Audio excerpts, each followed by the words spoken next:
이전 영상의 주제였던 아반떼를 통해 감성이란 실체 없는 막연한 허세가 아닌 우리 신체가 노출되는 환경이나 분위기 혹은 사물을 인식하는 과정에서 분비된 신경 전달 물질들과 그로 인해 만들어진 감정의 변화라는 것을 알아봤습니다.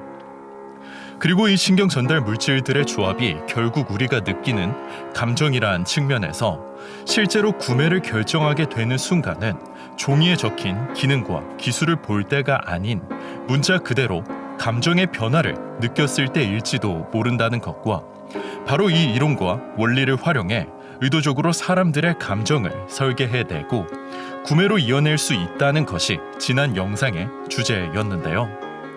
그렇게 아반떼는 준준형 차들의 한계였던 기술을 아낀 낮은 급이란 인식을 감성으로서 극복해내고 높은 수준의 기술이 담긴 탈 것이자 갖고 싶은 차가 되는 마법 같은 결과를 이뤄냈다면 감성을 해결책으로 사용한 또 하나의 사례가 있습니다. 아반떼와 함께 첫 차 후보군에 반드시 들어있다는 차인 캐스퍼입니다. 사실 이 차는 별다른 설명 없이도 그 매력을 공감하기 쉽고 이유를 문장으로 표현하기가 어려울 뿐 한 번쯤 갖고 싶다거나 타보고 싶다는 생각이 자연스럽게 드는 차인데요. 이렇게 이미 갖고 싶다는 마음이 생긴 후에 SUV란 실용적인 형태는 이 구매를 냉정하게 판단할 생각마저 없애버리고 이 차가 필요한 이유들을 스스로 찾아내 자신을 설득하게 만들며 구매 행위로 이어지게 되는 것이죠. 대체 캐스퍼에 담긴 감성이 어떤 것이길래 우리의 감정을 이렇게까지 변하게 만든 것일까요?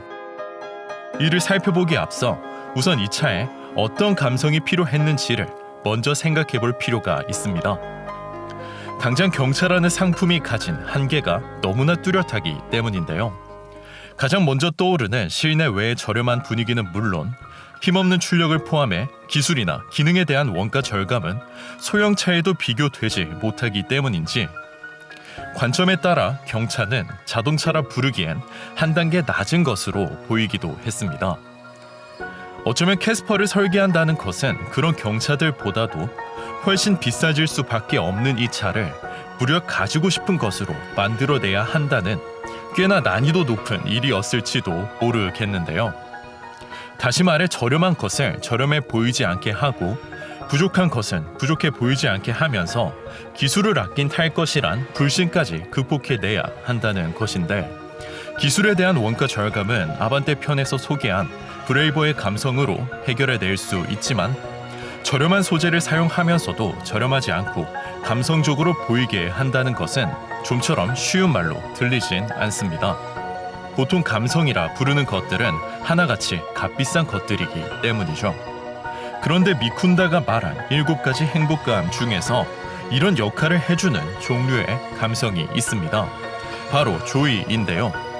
이전 영상에서 짧게 언급하긴 했지만 다시 한번 미쿤다의 이론 속 조이의 감성을 설명하자면 우리가 백화점의 수많은 상품들을 볼 때 느끼는 감정 변화나 하나만 들어도 기분 좋은 쇼핑백을 여러 개 들 때 느껴지던 그 벅찬 환희에는 풍요와 관련된 생각, 기억 혹은 본능을 자극하는 트리거가 있다고 합니다.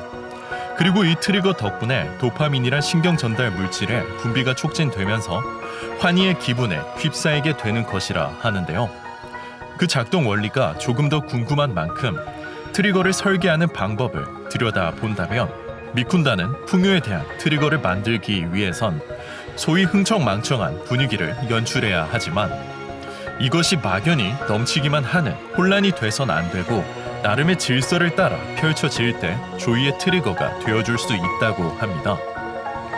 즉 백화점의 경우 수많은 상품들이 만들어내는 색채와 패턴이 정교한 질서를 가지고 있었기 때문에 트리거의 역할을 해줄 수 있었다는 것이죠. 그런 조이의 감성이 가진 가장 큰 특징이 있다면 바로 저렴한 것을 저렴해 보이지 않게 만들어주는 것이라고 하는데요. 그 효과를 가장 흔하게 경험해 볼 수 있는 곳이 있다면 역시 뷔페입니다. 뷔페에 전시된 음식들을 하나하나 자세히 보면 고가의 뷔페가 아닌 이상 솔직히 비싼 음식이 아니란 것을 쉽게 눈치챌 수 있지만 이들이 화려한 패턴과 색채를 구성하며 놓여 있을 땐 웬만해선 그 저렴함이 쉽게 드러나지 않는데요. 이렇듯 색채와 패턴으로 조이의 감성을 활용한다면 대상 자체가 가진 속성보다 앞서 풍요와 도파민을 통해 환희의 감정을 먼저 만들어낼 수 있다는 것입니다. 마찬가지로 지금은 플래그십 자리를 넘겨준 일반 버전의 아이폰이나 스파 패션 브랜드의 색채와 패턴도 비슷한 역할을 하고 있기 때문에 그 인상에서 저렴하다는 생각이 들지 않았던 것인데요.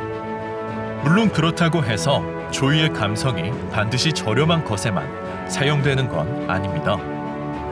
저렴한 것에 사용됐기 때문에 저렴함을 가린 것이지 호텔의 디저트나 파인다이닝처럼 비싼 경험에 사용될 때면 그 사치스러움이 무한히 펼쳐지게 만들며 정신 차리기 힘든 아름다움으로 제대로 된 환희의 기분을 느낄 수 있기 때문이죠. 그렇다면 다시 주제로 돌아와 캐스퍼를 본다면 이 조이의 감성은 경차의 저렴함이란 인식과 분위기를 극복해낼 수 있는 아주 좋은 해결책이 되어줄 것 같아 보입니다. 전면부터 그 얘기를 시작하자면 당장 차체와 구분되는 그릴은 그 자체로 하나의 큰 패턴이 되어주지만 여러 그룹과 다양한 구성 요소의 층들이 더해질 때면 그 패턴을 한 단계 더 풍족한 것으로 만들어내는데요. 그리고 이 속에서 그릴에 새겨진 우수한 패턴의 디테일까지 더해질 때 환이라는 조이의 감성이 극대화되며 비로소 완성된다고 할 수 있습니다.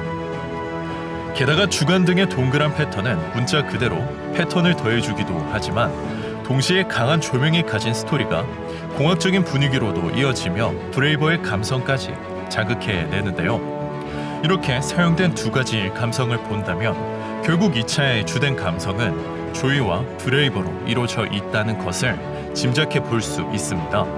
뒷모습에서도 같은 조합의 감성을 담은 디테일들을 찾을 수 있는데요.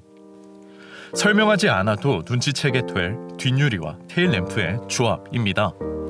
당장 뒷유리에서 이어진 듯한 한 장의 유리처럼 보이는 이 디테일과 그 속의 조명은 유리와 합쳐진 첨단의 인상으로 브레이버의 감성을 자극하면서도 동시에 그 패턴을 통해 다시 한번 도파민을 자극하며 환희에 휩싸이게 하는 조이의 감성을 전달하고 있습니다. 아마도 캐스퍼의 뒷모습을 보며 경차들이 주던 저렴함의 인상이나 기술에 대한 원가 절감을 쉽게 느낄 수 없었던 이유도 여기 있지 않았을까란 생각을 해보게 되는데요. 이렇듯 조이와 브레이버라는 한 가지 이상의 감성을 활용해 문제와 한계점을 극복해낸 것이 아주 인상적이지만 이 차의 측면에선 비율이 작긴 해도 또 다른 종류의 감성을 한 가지 더 찾을 수 있습니다. 바로 미쿤다의 7가지 감성 중 4번째로 등장했던 감성이자 한계가 없는 강한 힘에서 매력을 가진 파워의 감성인데요. G 바겐이나 글래디에이터가 험난한 자연을 힘으로 넘어설 때 느껴지는 그 통쾌함과 감정의 변화가 바로 대표적인 이 종류의 감성입니다. 물론 이런 파워의 감성도 자극하는 특정 신경 전달 물질들이 있고 조이와 브레이버만큼 세부 종류가 다양하지만 이는 파워의 감성을 주제로 한 디자인에서 다시 다루기로 하고 캐스퍼의 얘기로 돌아와 본다면 이 차에 담긴 파워의 감성은 앞서 설명한 것과 종류가 조금 달라 보이는데요. 캐스퍼의 힘은 자연을 극복해낼 넘치는 힘의 종류보다는 이 차가 마주하게 될 도로 위 사고라는 거친 환경에서도 탑승자를 지켜줄 수 있는 힘, 즉 안전에 가까워 보입니다. 사실 안전이란 경차에서 가장 취약한 부분인 것을 부정하긴 어렵기 때문에 기업들은 신모델이 나올 때면 자신들의 경차가 안전하다는 수많은 증거들을 제시해 왔지만 과연 그 숫자들과 증거들을 보며 우리의 불신과 불안이 모두 해소되었다 말할 수 있는지엔 의문이 남는데요. 저만의 생각일 수 있지만 크기가 작아도 자동차라면 실제로 안전한 것은 당연한 것이고 이를 넘어 안심하고 탈 수 있을 만큼 감정의 변화를 만들어 줄 수 있는지가 중요하다고 생각합니다. 바로 그런 점에서 파워의 감성은 꽤나 적절한 해결책이라 할 수 있는데요. 캐스퍼의 측면을 본다면 당장 투박스 SUV란 장르부터가